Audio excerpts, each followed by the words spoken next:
Hello and welcome back to Chapter 7, Lecture number 29. So in the previous lecture I mentioned that I wanted to add metal frames in front of these windows. So that's what we're going to create. So we start by, let's move this, hide this image, just distracting. Add mesh cube. We drag this cube to this area.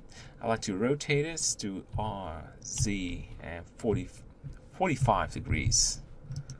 So you press R, Z, and then press 45, and then it's rotating 45 degrees.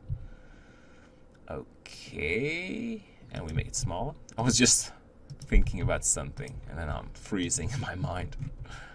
Okay, we make a project from view. We go to the material, call this metal frame.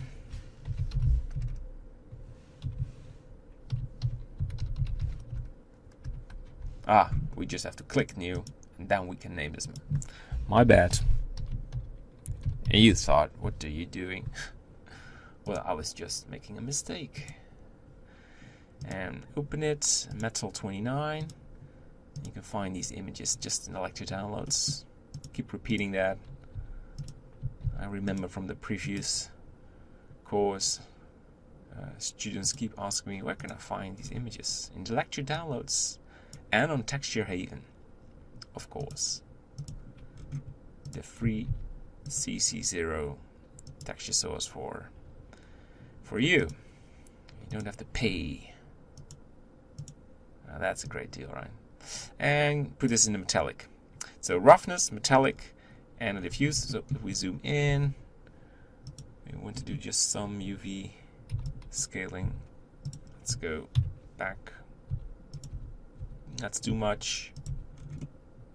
Yeah, something like this. It's just a metal frame.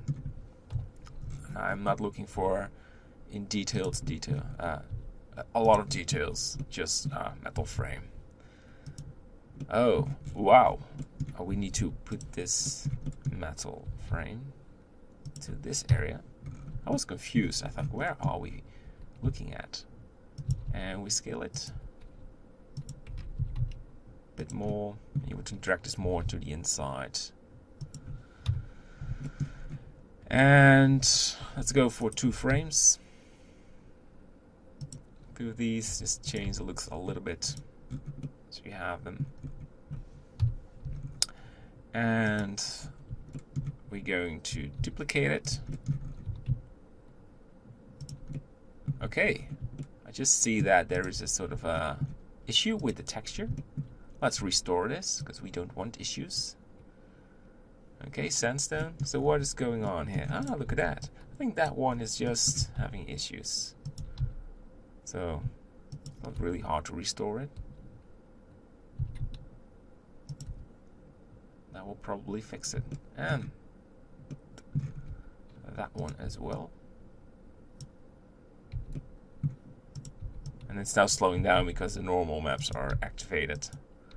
But it's just a very small fix, what I like to just fix.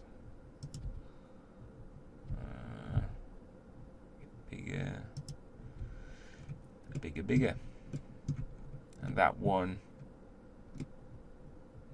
just maybe later. I'm not really confused about these areas. So what makes sense is these metal frames.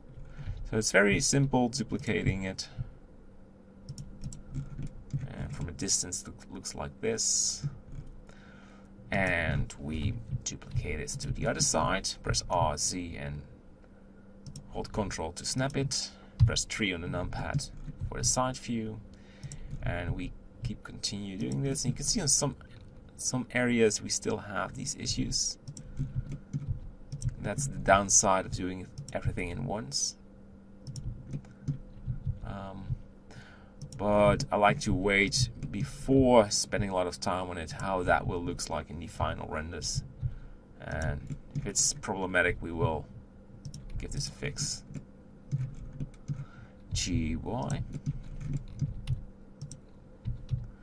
Texture glitches. GY more to the inside. That's sort of a chill what we are creating. I'm seeing this everywhere when doing some research for castles. And I thought it's a sort of a nice detail to add. isn't it? Shift D. Maybe this is your first time you're creating a castle. If so, well, you're doing well, because you made it pretty far already. But yeah, we have to do more tweaking. So go to the front, and let's select these again. Shift D, and remove one frame. Control L, X. Let's say faces, and move it downwards. And I want to have one over there. Just check if this right there. And because we are now very close, it looks ugly, but from a distance, I mean, it's just awesome. I visited the Blender conference this year, 2019, and Ian Hubert was there. I worked with him on Tears of Steel, and he showed sort of speed modeling, and he used the project from view for everything. What's funny is he's like a real magician with science fiction movies. And at the time he was the director of Tears of Steel, and I did some of the modeling on the church and other objects. But it was fun to see. In the meantime, as I'm working on the tower, it was fun to see how he improved his skill to make like the most awesome cities with just project from view. I'm using the technique for like projecting the doors and the window frames, but not always. Also cylinder roll projection, box projection, like a combination. Shift D. Alright, so I think I'm going to pause this right now, and you can continue to work on it and add these on the other sides of the building. Alright, good luck, and we'll be back in a second. And welcome back. So we finished adding these metal frames on the empty holes, and if the specularity is too much, we can change that in the settings of the node editor. But for now, I'm really happy for what we have. We still have to do a lot. So for example, I want to add the patches. I won't just turn around because you get crazy. I have to stop with that. I will add the patches, same as the medieval walls, a border on top, and we're going to spend time on the roofing, because that will take some time as well. But look at that. What we're doing is just awesome, right? We're creating a castle, and we make great progression. Look at the inside and the outside. I mean, this is the main structure. After this, we're going to tweak the terrain and import all our nature assets. We don't have to model it from scratch, so that will be a great speed up.